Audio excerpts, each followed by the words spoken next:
আসসালামু আলাইকুম। সংবাদে আপনাদের সবাইকে স্বাগত জানাচ্ছি। আমি ফিরোজ তোহা। শুরুতেই সংবাদ শিরোনাম। বাংলাদেশের সর্বশেষ গুরুত্বপূর্ণ আপডেট সংবাদে আপনাকে স্বাগত। শুরুতে সংবাদ শিরোনাম, পরে বিস্তারিত। শুরুতে জানাবো, নেতাকর্মীদের কঠোর বার্তা দিলেন তারেক রহমান। নেতাকর্মীদের উদ্দেশ্যে বিএনপির ভারপ্রাপ্ত চেয়ারম্যান তারেক রহমান বলেছেন, যারা জনস্বার্থ বিরোধী কাজ করবে তাদের সরিয়ে দিতে হবে, তা না হলে আমাদের অর্জন বৃথা হয়ে যাবে। তিনি আরও বলেছেন, আমাদের সফলতা অর্জন করতে হলে এখনও অনেক পরিশ্রম করতে হবে। আপনাদের অদৃশ্য শক্তির বিরুদ্ধে যুদ্ধ করতে হবে। যে কোনো মূল্যে আমাদের ঐক্যবদ্ধ হতে হবে। আজ ঠাকুরগাঁওয়ে এক সমাবেশে প্রধান অতিথির বক্তৃতায় বিএনপির ভারপ্রাপ্ত চেয়ারম্যান তারেক রহমান নেতাকর্মীদের উদ্দেশ্যে এসব কথা বলেছেন। দখলদার ইসরায়েলি বাহিনী ফিলিস্তিন পুরোদমে যুদ্ধ চলছে, আর এই মুহূর্তে আমাদের হাতে এসছে যুদ্ধের ভয়ঙ্কর কিছু গুরুত্বপূর্ণ আপডেট সংবাদ। প্রথমেই জানাবো, মসজিদ আল আকসা গুঁড়িয়ে দেওয়ার পরিকল্পনা ইহুদিবাদীদের, ইসলামী ভূমি রক্ষা করা মুসলমানদের দায়িত্ব। পাসটুডে জানিয়েছে, গত এক সপ্তাহে হাজার হাজার ইহুদি বসতি স্থাপনকারীরা আল আকসা মসজিদ প্রাঙ্গণে হানা দিয়েছে। এটা সংঘাতের ক্ষেত্রে নতুন বিপজ্জনক মোড় হিসেবে গণ্য করা হয়েছে। দখলদার ইহুদিবাদীরা চাইছে মসজিদ আল আকসা ধ্বংস করে ফেলতে, আর মুসলমানদের দায়িত্ব হচ্ছে এটি রক্ষা করা। এরপর জানাবো, সিরিয়ার সার্বভৌমত্ব ধ্বংসের পথে ইসরায়েলের দখলে জাবাল আল শেখ দ্বিতীয় গোলানে পরিণত হতে যাচ্ছে।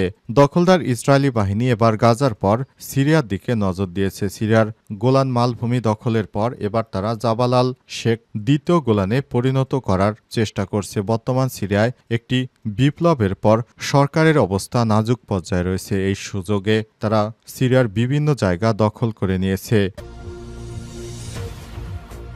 এদিকে সংলাপ ইস্যুতে মার্কিন অপপ্রচার কিভাবে ঠেকাল ইরান।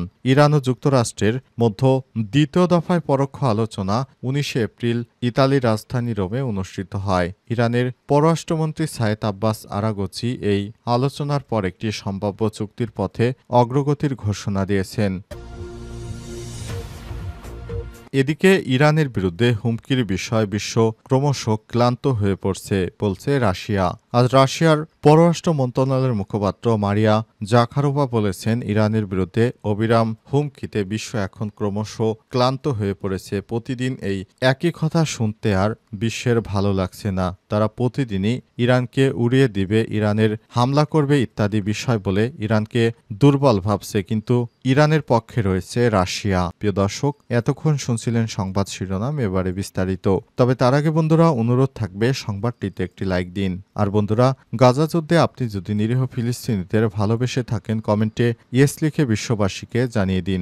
সংবাদটি আপনার সোশ্যাল মিডিয়া ফেসবুকে বন্ধুদের মাঝে শেয়ার করে দিন। এবারে বিস্তারিত। নেতাকর্মীদের কঠোর বার্তা দিলেন তারেক রহমান। নেতাকর্মীদের উদ্দেশ্যে বিএনপির ভারপ্রাপ্ত চেয়ারম্যান তারেক রহমান বলেছেন, যারা জনসমর্থনকারী জনসমর্থন বিরোধী কাজ করবে তাদের সরিয়ে দিতে হবে, তা না হলে আমাদের অর্জন বৃথা হয়ে যাবে। তিনি আরও বলেছেন, আমাদের সফলতা অর্জন করতে হলে এখনও অনেক পরিশ্রম করতে হবে। আপনাদের অদৃশ্য শক্তির বিরুদ্ধে যুদ্ধ করতে হবে। যে কোনো মূল্যে আমাদের ঐক্যবদ্ধ হতে হবে।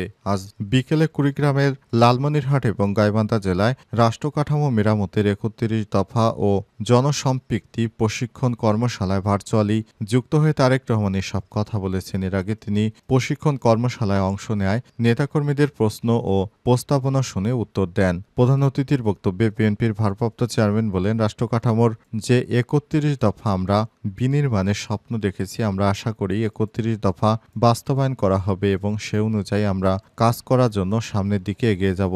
আমাদের দলের ভিতরে যারা আছে নানা রকম অপকর্মে জড়িত হয়ে পড়েছে, নিজের বিএনপির প্রভাব খাটিয়ে তারা নিরীহ মানুষের উপর নানা রকম অত্যাচার করছে, তাদের বিরুদ্ধে সরাসরি হুমকি দিয়েছেন তারেক রহমান। এদেরকে দল থেকে বহিষ্কার করতে হবে এবং আইনের আওতায় তুলে দিতে হবে, তা না হলে এরা দলটাকে ধ্বংসের দ্বারপ্রান্তে নিয়ে যাবে। এ সময় তিনি আর বলেছেন, জনবিরোধী বিভিন্ন কার্যকলাপে লিপ্ত থাকার কারণে আমাদের দলের সে যত বড় নেতাই হোক না কেন তার জায়গা এই দলে হবে না বলেও জানান তিনি। এ সময় তারেক রহমান আরও বলেছেন, আপনারা অদৃশ্য শক্তির বিরুদ্ধে দীর্ঘদিন ধরে যুদ্ধ করে যাচ্ছেন, আরও যুদ্ধ করুন, ধৈর্য ধারণ করুন, ইনশাআল্লাহ বিজয় একসময় আসবে। এ সময় তারেক রহমান নেতাকর্মীদের উদ্দেশ্যে আরও বলেছেন, আপনারা ধৈর্য ধারণ করুন, ধৈর্য একটি মহৎ গুণ। ধৈর্যের মাধ্যমে আমরা আমাদের প্রকৃত সফলতা পাব বলেও জানান বিএনপির ভারপ্রাপ্ত chairman Tarique Rahman.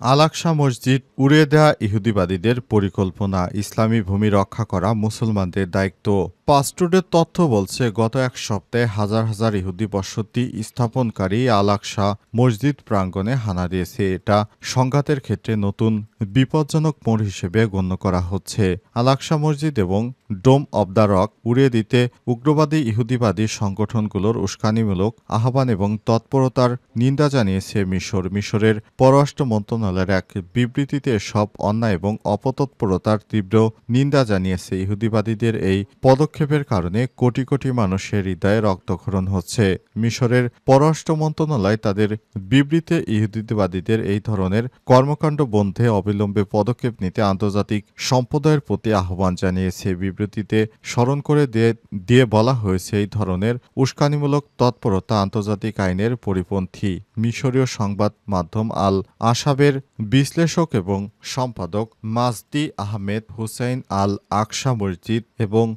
Dome of the rock উড়িয়ে দেওয়ার জন্য ইহুদিবাদীদের উস্কানিমূলক আহ্বানের কথা উল্লেখ করে বলেছেন, আমরা বড় ধরনের লড়াইয়ের জন্য মাঠে নেমেছি। তাদেরকে উস্কানিমূলক সমস্ত কর্মকাণ্ড উড়িয়ে দেওয়া হবে। কোনো ধরনের উস্কানি সহ্য করা হবে না। বিশেষ করে তারা দখলদার ইসরায়েলি বাহিনী যেভাবে আল-আকসা মসজিদ উড়িয়ে দেওয়ার কথা ভাবছে, আমাদের মুসলমানদের উচিত পুরো দায়িত্ব নিয়ে আমাদের এই মসজিদ প্রাঙ্গণ রক্ষা করা।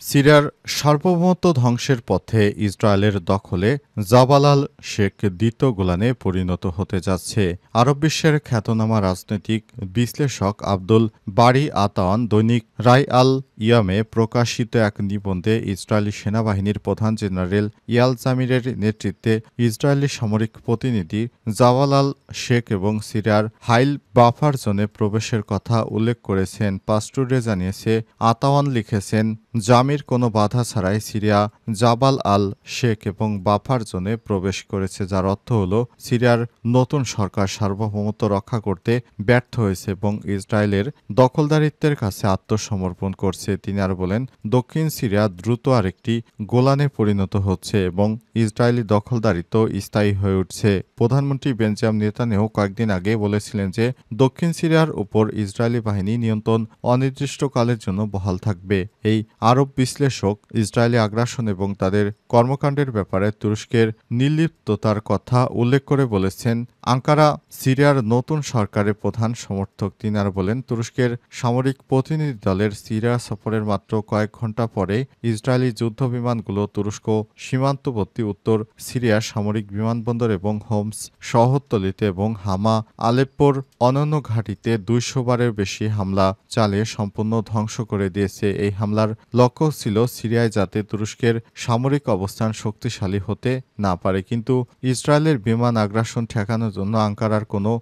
যুদ্ধ বিমান বা ক্ষেপণাস্ত্র প্রতিরক্ষা ব্যবস্থা কাজে লাগানো হয়নি। আতাউন জোর দিয়ে বলেছেন, ইহুদিবাদী ইসরায়েল ধীরে ধীরে সিরিয়ার ভূমি গ্রাস করছে এবং তারা জানে কেউ বাধা দেওয়ার কেউ নেই। রাই আল ইয়ামের সম্পাদক লিখেছেন, সিরিয়া ওই মুহূর্তে একটি ব্যর্থ রাষ্ট্র এবং ভবিষ্যতে পরিস্থিতি পরিবর্তনের কোনো লক্ষণ নেই। খবর পাসটুডের। সংলাপ ইস্যুতে মার্কিন অপপ্রচার কিভাবে ঠেকালো ইরান? ইরান ও যুক্তরাষ্ট্রের মধ্যে দ্বিতীয় দফায় পরোক্ষ আলোচনা 19 এপ্রিল শনিবার ইতালির রাজধানী রোমে অনুষ্ঠিত হয়েছে। ইরানের পররাষ্ট্রমন্ত্রী সায়েদ আব্বাস আরাগচি এই আলোচনার পর একটি সম্ভাব্য চুক্তির পথে অগ্রগতি ঘোষণা দিয়েছেন। পরমাণু সমঝোতা বা জেপিসিওএ থেকে শিক্ষা গ্রহণের কথা বলছেন তিনি। ইরানের পররাষ্ট্র মন্ত্রণালয়ের মুখপাত্র ইসমাইল বাকাই ইরানের প্রধান দাবির উপর জোর দিয়ে বলেছেন, আমাদের লক্ষ্য হলো অবৈধ নিষেধাজ্ঞা প্রত্যাহার। তুলনামূলকভাবে ইতিবাচক পরিবেশ অনুষ্ঠিত হয়েছে সেই আলোচনার। আগামী বুধবার থেকে ওমানে বিশেষজ্ঞ পর্যায়ের আলোচনা অব্যাহত থাকবে বলে কথা রয়েছে। ইরানের কূটনৈতিক বিজয়।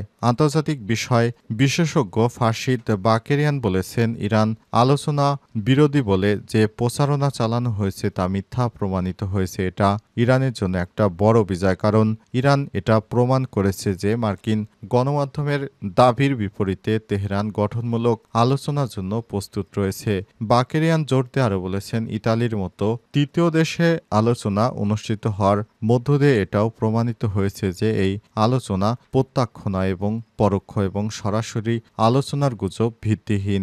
এই আন্তর্জাতিক সম্পর্ক বিষয়ক বিশেষজ্ঞ মনে করেন, বিশেষজ্ঞ পর্যায়ে চ্যালেঞ্জ দেখা দিতে পারে, তবুও আলোচনা চালিয়ে যাওয়ার জন্য উভয় পক্ষেই ইচ্ছা এবং আগ্রহের কারণে চূড়ান্ত ফলাফল অর্জন সম্ভব বলে ধারণা করা যায়। ইরান কিভাবে মার্কিন যুক্তরাষ্ট্রের অপপ্রচার প্রতিহত করেছে এ বিষয়ে তিনি বলেছেন, এ বিষয়টি আমরা অত্যন্ত সুকৌশলে এটি পরিহার করেছি এবং মোকাবেলা করতে সমর্থ হয়েছি।